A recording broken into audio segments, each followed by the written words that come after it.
Yeah, so today we'll be talking about, as I narrated to you, today we'll be talking about the aspects of immunology, or the initial part of the immunology, that is the introduction part. So today is just a basic overview that you should be able to inculcate, you should be able to imbibe in order to have a better understanding of immunology. Okay, so what we'll be dealing today, we'll be dealing as per the different concepts. We'll be talking about different concepts of immunity. What types of immunity are we talking about? What are the immune cells that we'll be talking about? And then when we are talking about the innate immunity and when we are talking about the acquired immunity, what is the difference between these two? Okay, so what I expect that by the end of today's lecture, you will be able to understand clearly and have a notion that what is actually immunology, what you will be studying in immune system, the lectures that will be coming ahead, and a very clear thought, a very clear notion that what is innate and what is acquired, why we are categorizing these two separately, and whether only one is important or both of them are important in terms of coordination. So let us begin. See, this particular immune system, or we are talking about the immunology and the immunity, in my opinion, perhaps in my opinion, it's the best army that is present in this world. I'm See, we talk about the army in terms of all the nation army, but see, every individual has his own set of defense mechanism which is fighting on daily basis against multiple insults. Now I'm not talking about only the pathogens. See, when we are talking about bacteria, virus, fungi, whenever you are getting exposed, then only the immune system is activated. No, the basic function of immune system is to fight all the insults that you are being exposed to. Apart from pathogens, the toxin molecules, the mutagens that are there, the pollutants that are there, the particulate matter that is present.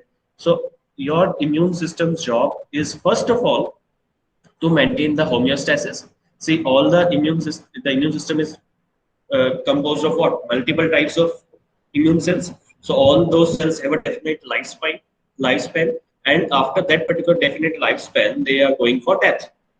So there should be a coordinated, well coordinated system that should be able to generate those cells again which are dying and to clear the dead cells properly, and that is called as equilibrium, to maintain the host equilibrium. That is the function of immune system. And then the other functions is coming. Like you should have the memory of what infection you had. So you always say that once you are infected with this particular organism, you develop the antibodies and the memory that is there inside the individual. So what is the role of that memory? How that memory is actually being formed? So that is the detailed aspect that we will be dealing in this particular subject. So what is immunology? See, immunology is nothing but the study of immune system. It's the study of complete immune system, how a host is actually giving a response to the pathogen or the invading organism. So when we are talking about the term host, that who is host, we are the host. The humans are the host that we are talking about in this particular course. We are talking about the human immune system. And then what is antigen?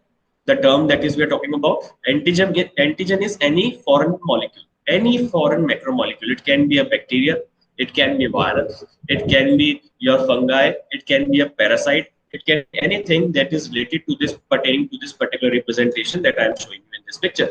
See, we called antigen a molecule, a macromolecule actually, a macromolecule which is foreign to our body and which is able to elicit the immune response. When I say elicit, that means they should be able to make our immune system active so that we can mount the response. If there is no response generated to against that particular macromolecule, then we are not calling it as antigen. We call it as happen, and that we will be talking in later lectures. So, what are different entities that are actually causing the immune response?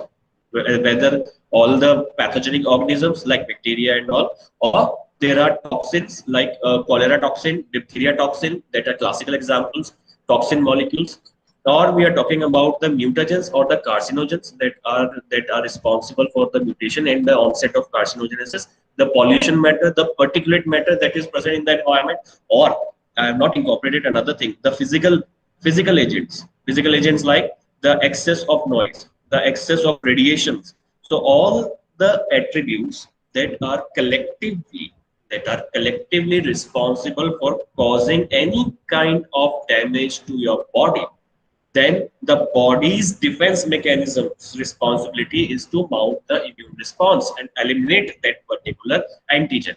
And that particular ability to do so is called as immunity. And that is why I have incorporated these particular definitions for you. So you should be very clear that what is immune system, what is immunology, what is immunity, and what is immune response. See, immune system, when I am talking about the components that are present inside our body, which are collectively forming an immune system.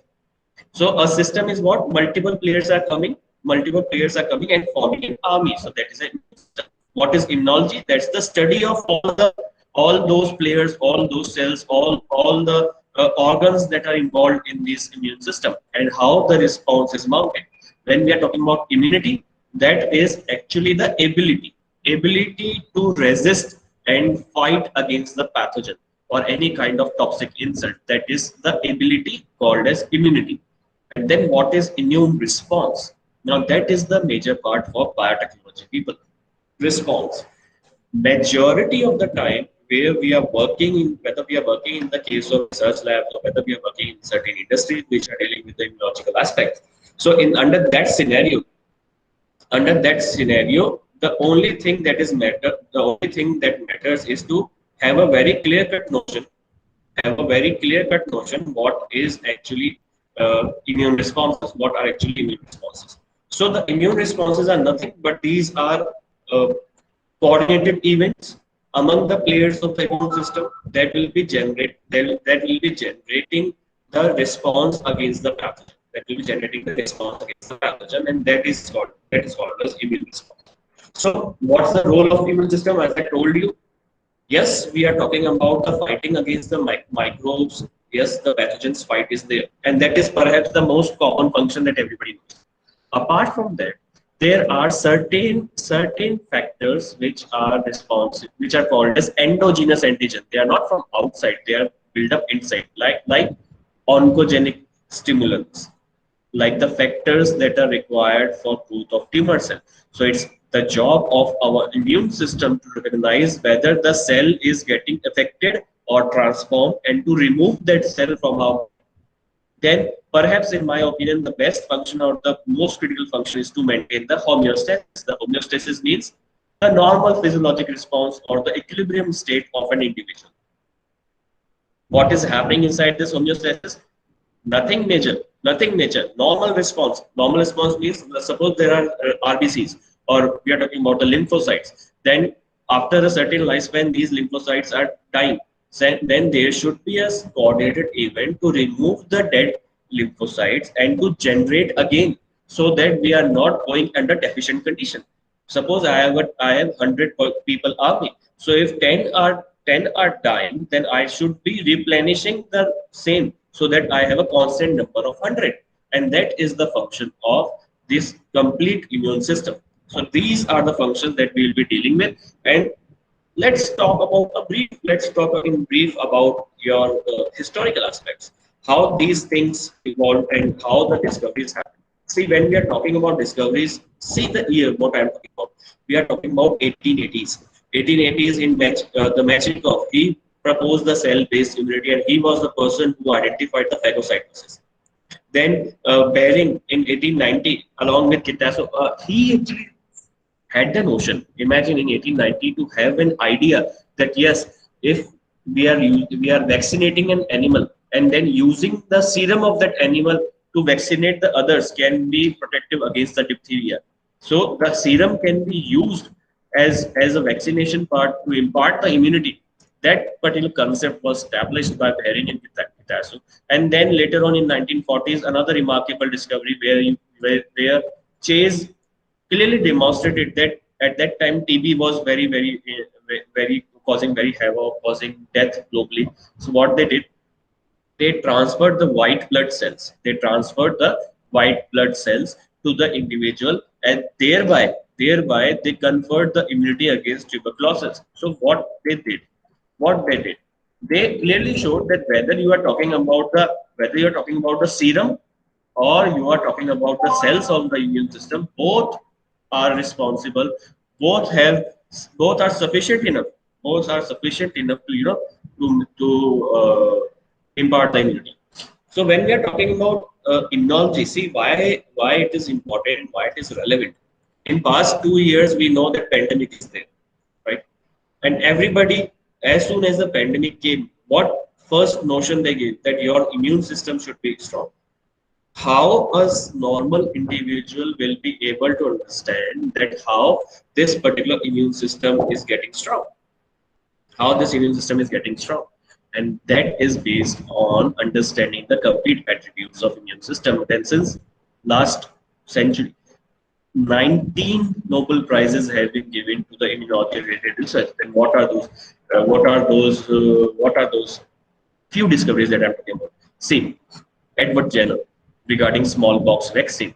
What he did, I'll tell you a story. What he did, he observed a simple observation. What he observed, he noticed that milkmaids that are getting contacted with the cowpox, a cowpox that are developing the cowpox, are actually resistant towards smallpox. So both of them are caused by virals, fine. So if the milkmaids are affected with cowpox, there is no chance that they will be getting affected by the bacillus anthracis or causing the smallpox. Okay. Then what he did, he tested it on 8-year-old boy. He injected the cowpox He injected the cowpox into that 8-year-old boy and observed that the boy is now resistant towards smallpox, and that is how the vaccine got invented. Although it's not recommended that you should be using any individual to go about for this testing, and that is the reason why later on the ethical guidelines were made, and now clinical trials are there for taking care of these things. Then we already talked about the Mechnikov who discovered the phagocytosis, then Behring and Kitazo who actually told you that yes, if you can transfer the serum, if you are using the blood of an infected individual, that blood can be utilized to impart the immunity. The things which we are talking about, the plasma transfer, how that concept came in 1890 by these pairing. That's why both of them attained the Nobel Prize. Both of them attained the Nobel Prize. Then classic example of Louis Pasteur. What he did is, he is Joseph, the patient who was administered the first attenuated vaccine, that is against the rabies in 1885. He gave different inoculums, different concentration inoculums of rabies to the Joseph, and showed that yes, he was recovering from the infection, and the vaccination was successful. So these are certain examples in the history that are pioneered, that are very much utilized in this particular scenario. So when we are talking about the immunity, the complete immunity is divided into two parts. What two parts we are talking about? The first is innate and the other is required. The first is innate and the other is required. Acquired. So what is innate? Innate is inherited, that an individual is having, and that particular immunity will always be non-specific. Now suppose if I am talking about the skin, my skin doesn't know what pathogens the skin is encountering. It's just the barrier that is there. Those kind of stuffs are called as innate immunity. But when we are talking about acquired, the word itself tells you acquired. That means you have learned, you have acquired that particular immunity after getting exposed to a certain kind of antigen or pathogen. So previously you had nothing about it, then you got exposed to that pathogen, and thereby you developed the immunity. And that is the reason why vaccination is given to the babies also, so that they are first getting exposed to an inactivated pathogen. Thereby, they will acquire the immunity. And when the real pathogen from the natural conditions will be affecting, already the memory will be there inside the body, and that memory will be used to mount the response. That memory will be used to mount the response. So that is the reason why acquired is highly specific, because it depends upon the pathogen to pathogen, which pathogen is causing the evoking of the immune response.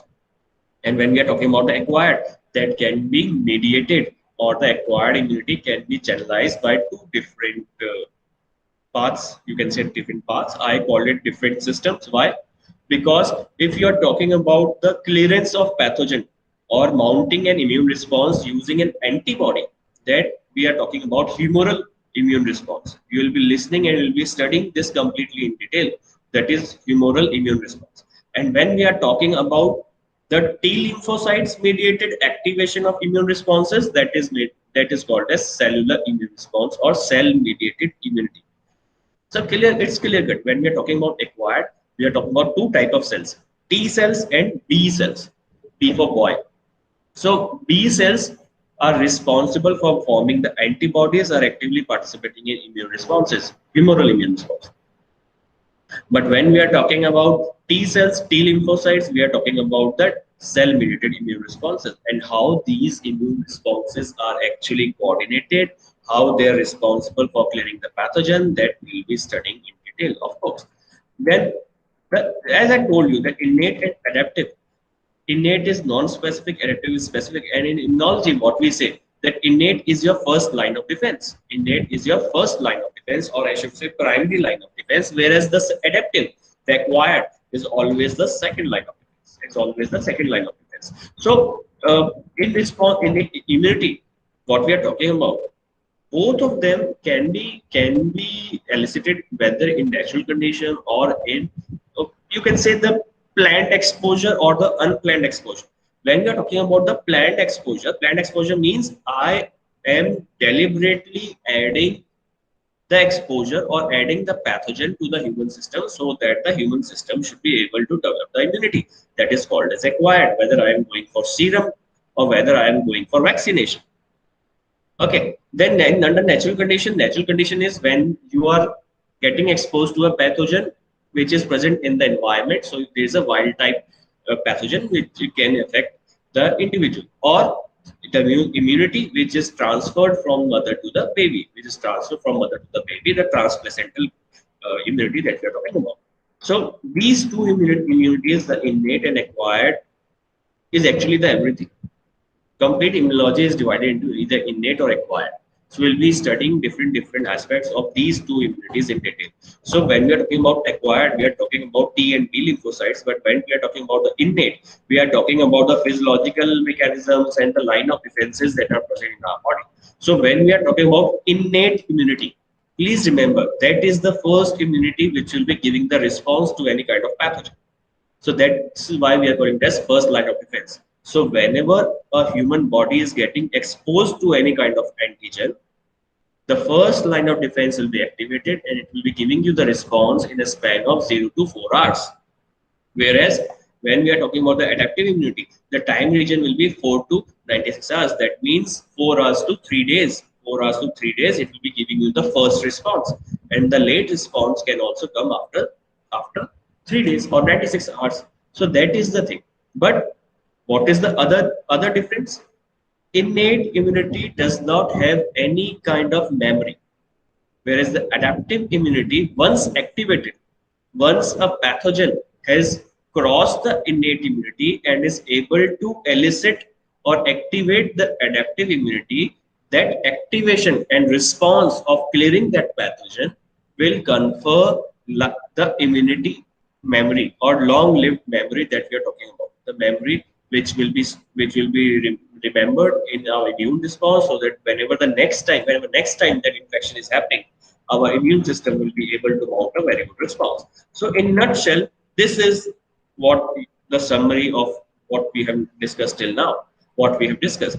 So innate immunity can be divided into external and internal defenses. External barriers means the anatomical barriers that we have, and the internal defenses means the responses that are being generated inside our body, which can be categorized into innate part.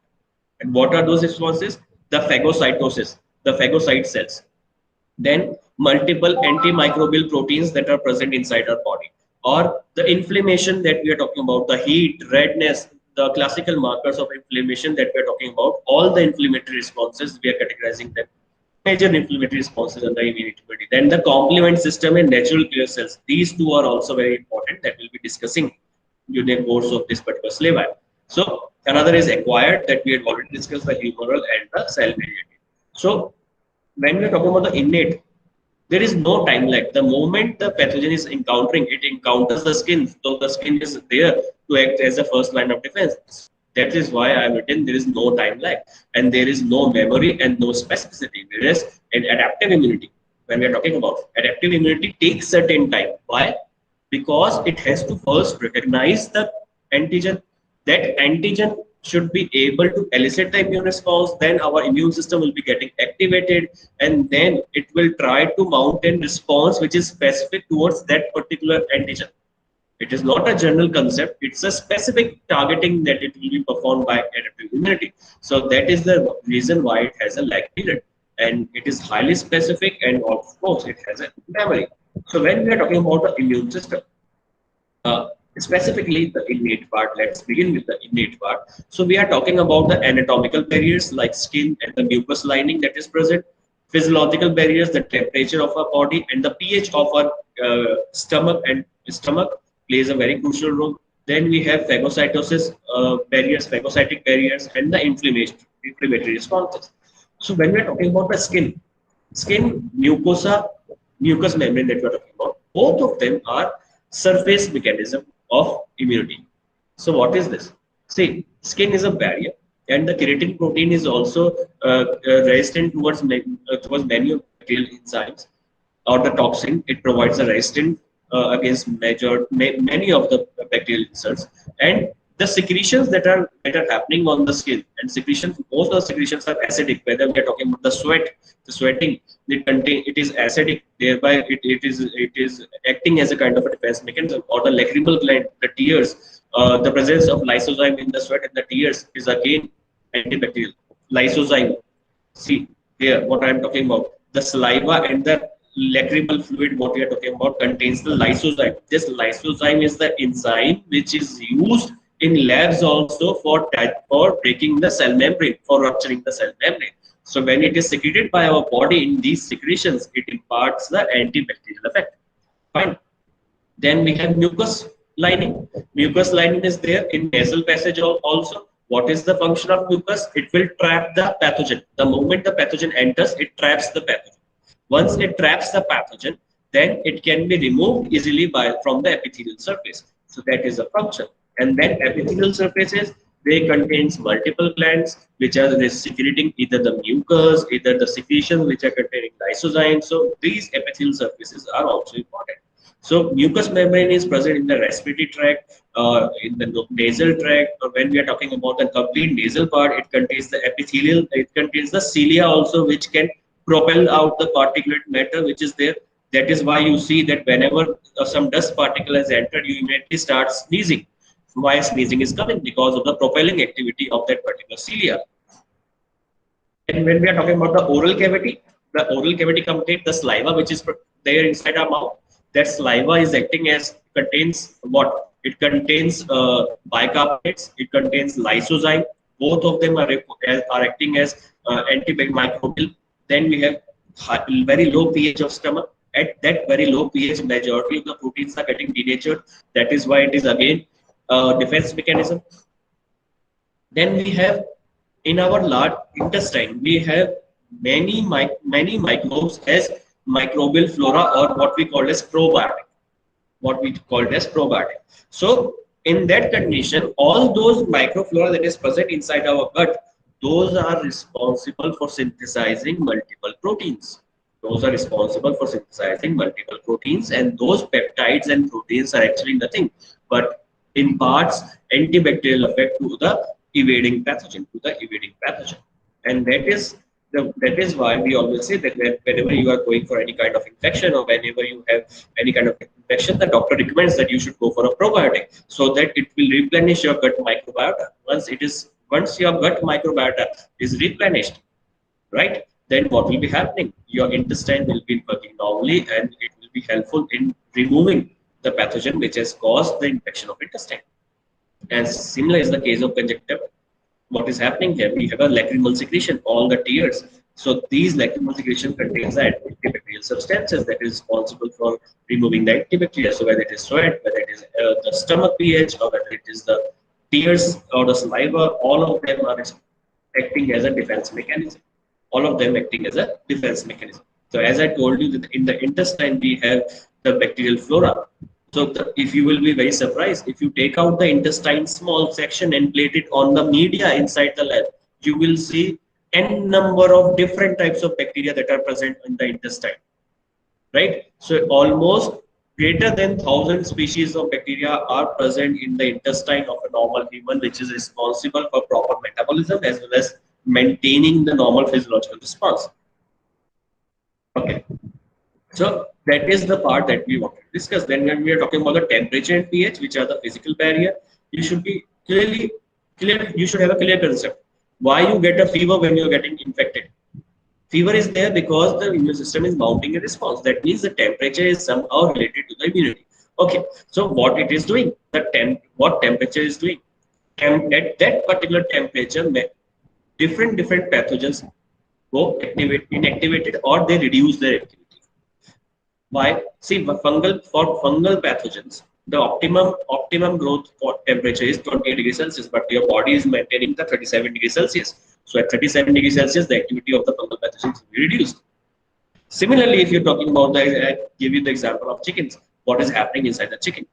See, chickens are immune to anthrax. Chickens are immune to anthrax. Why? Because the body temperature is very high, and that at that high temperature, the bacillus anthracis is not able to grow. That is why the anthrax will never develop in chickens. So that means the temperature is a crucial point. The temperature is a crucial point which is imparting the immunity. So is the pH of stomach. Fine. So when we're talking about lysozyme, yes, we know that lysozyme will digest the membrane. There are other two components which are very important in case of innate immunity. The first is interferons. These are cytokines that we'll be studying in detail. These interferons are of utmost importance when you are talking about viral pathogen. If the body is able to synthesize these interferons in response to viral pathogen, or these interferons are present at basal level, then the body will be able to establish the antiviral state. What is antiviral state? Suppose a cell is infected by a virus. Remaining cells are not infected right now. Then the job of this cell is to tell everybody else that yes, I am infected. Please be ready. This virus might come out of me and can infect you. So that signaling and the messaging part, and then the complete attribute of these cells. These cells will be getting ready. That complete regulation is performed by this particular interferon. And then we have complement. So complement is not a word; it's a complete system. There are three different pathways of complement, and multiple proteins are there. So what is the gist? What they are doing? These are serum proteins actually, which will be responsible for clearing the pathogen directly, or clearing the pathogen directly. So when we are talking about the innate immune system, let's talk about blood. That we are talking about serum, plasma. What is there actually? When you take the blood of any individual, and then when you go for the separation, you will see that at the interface there is a buffy coat which will be containing the white blood cells in between, and at the lower portion will be going with the red blood cells, RBCs only, and the upper portion is containing plasma.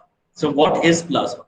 Plasma is the fluid from the blood which is deficient in white blood cells, platelets, and red blood cells. It's as simple as that. So it contains only the serum part. So what I say always, blood minus RBC minus WBC minus platelets is plasma.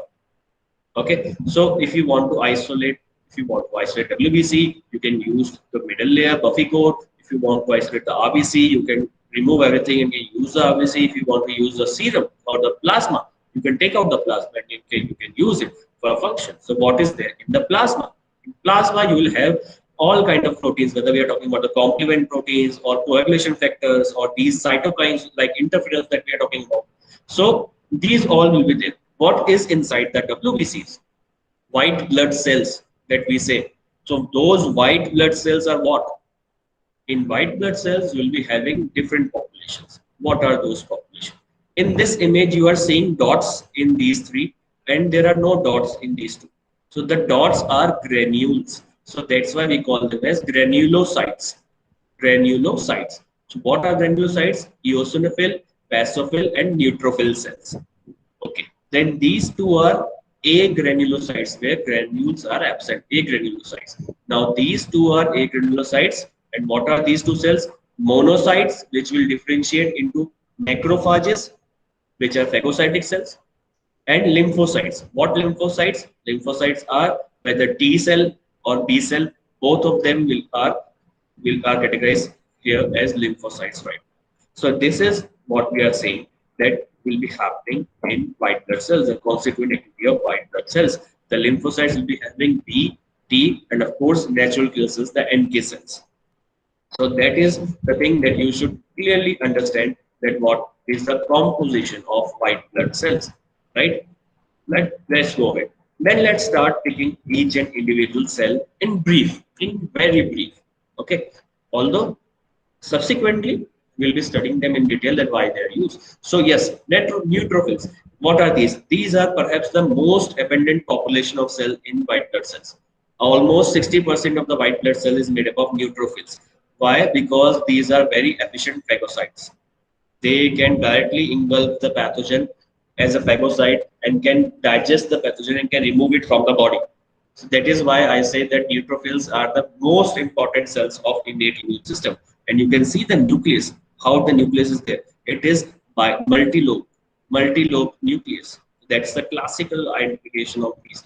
So how neutrophils are performing. See, let's focus on this picture only. So the microbe is entering inside the cell. The microbe has entered inside the cell. Okay, microbe has entered. Now this is my neutrophil. This is my neutrophil. The microbe will be attaching to the surface of the neutrophil by either chemotaxis. Okay, then it will be attaching. It will be taken inside. It will be taken inside by the neutrophil, and then the phagosome will be formed. The vesicle which is formed is called as phagosome. Now this phagosome is doing what? It is separating the engulfed bacteria from the remaining environment. So this is called as phagosome. Now what will happen? There is a separate entity called as lysosome. Now this lysosome which is present inside the cell, that is neutrophil, that neutrophil is this is complete neutrophil. Now the lysosome which is present inside the neutrophil, it contains multiple digestive enzymes. Now what are digestive enzymes? Enzymes which are responsible for degrading the bacteria. So as this lysosome will be fusing up with the phagosome, and both of them will fuse to form a single vesicle called as phagolysosome. Once this phagolysosome is formed, then the digestive enzymes will be degrading the pathogen, degrading the bacteria, fine, and thereby it will convert it into small residual bodies, that is called as the indigestible materials, and then this vesicle will be fused from the membrane and it will be released out. It will be released out, and this release out will be nothing but a discharged waste. The lysosome is here, and then these small molecules which are released will not be causing any kind of infection, because the complete entity of microbe is now removed. The complete entity is now removed. And that is the function that we are talking about the neutrophil. So when we are talking about the granules, these digestive enzymes, what are these digestive enzymes? This is nothing but these enzymes are actually lysozymes. Lysozymes. What? Because these lysozymes will be digesting the bacterial cell wall, and the other molecules which are present will be responsible for degrading the complete bacteria. So it contains lysozymes and the antimicrobial proteins that we are talking about. So that is the role of your complete neutrophil, that how it is performing the function. Then apart from this, what it does, the moment it digested the complete microbe, it takes out a peptide and present it on its membrane. Now, when I say present it, what is happening? Suppose this is a cell, it has digested inside. Now, it will take out a fragment and it will attach here. It will attach here on the surface. Why it is attaching on the surface? So that the other immune cells can recognize this antigen and can get ready that yes, this is the pathogen which has entered in the human body. It is simple. It is like our nation. Suppose a pathogen or a person, foreign person has entered, crossed our border. So our defense mechanism will be recognizing, removing that particular person, and then highlighting it to the remaining army that yes, this person was entering and we have removed it. So you better be prepared. There might be other people also who are entering. Similar is the case with the neutrophil, that yes, they have engulfed, they are removing the microbe, but they are also presenting the fragment, the antigen on the surface. And this presentation of the antigen, this blue color entity, what you are seeing, this is MHC, major histocompatibility complex, which is responsible for presenting the cells. Then the different cells, other cells like T cells and B cells will be activated, and then the complete cell-mediated response will start. So this is the job of the neutrophil, and this is another job is to trigger the inflammatory responses. So that is the thing that you should be remembering with your with the concept of neutrophil. Then let's talk about the monocyte, and then perhaps we'll be looking ahead to summarize the lecture. So what are monocytes? We talked about the monocytes as agranulocyte. These are 5% of the WBC population. These are not mature. They will be matured into macrophages when they reach to a certain tissue. So when we are talking about the blood phagocytes are monocytes, which are actually converting into proper phagocytic cells once they reach the tissue. If they are reaching the lungs, then they will be called as alveolar macrophages. When they are reaching the liver cell, then they'll be called as histiocytes or the liver macrophages. Or when they are reaching to bones, then they are called as osteoclast. So in liver, they are also called as Kupffer cells, or intestinal macrophages. So it depends on what tissue they are reaching, and then they develop into macrophages. So that is the thing that you should clearly remember. Many of the students don't know that what are macrophages and what are monocytes. So monocytes are present in the blood, whereas when they reach to a specific tissue, then they differentiate into proper macrophages. And what macrophages do, they are eating up. They will eat up, as was done by the neutrophil. They will eat up the pathogen. They will eat up the pathogen. So neutrophils are responsible for eating the pathogen in blood, whereas phagocytes are responsible for eating the pathogen in tissue. So please remember the clear-cut function of these two cells. The clear-cut function of these two cells. So that is the thing that you should remember. Let me stop here the recording part.